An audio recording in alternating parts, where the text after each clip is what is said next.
নিয়ে গেছো, আমার থেকে দূরে সরাইছো। তুমি চাও নাই যে ওর বাবার সাথে ওর কানেকশন হোক। You are irresponsible Rusho. তুমি মেয়েকে তোমার বোনের বাসায় রেখে তারপর তুমি ইভেন্টে যাও। আশ্চর্য, ওখানে বাচ্চারা আছে, ওর সুন্দর সময় কাটে। ওইখানে সুন্দর সময়, ওইরকম একটা পুরনো বাড়ি যেখানে কোনো স্ট্যান্ডার্ড নাই। তুমি এত দায়িত্ব জ্ঞানহীন আচরণ করতে পারো না। আর আমার মেয়েকে রাখতে হলে আমার নিয়মে রাখতে হবে। তোমার স্ট্যান্ডার্ড কি? কি তোমার স্ট্যান্ডার্ড? ওকে একা রেখে পার্টি করা, এক এক দিন এক এক লোক নিয়ে বাড়ি ফেরা?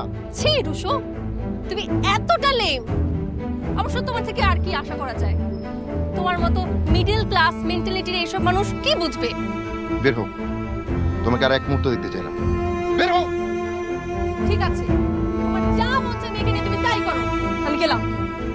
আমার মেয়েকে কিভাবে রাখতে হবে আমি জানি।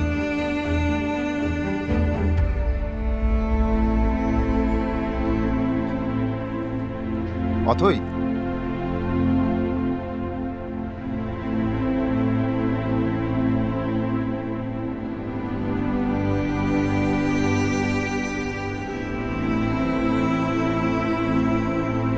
শোনো,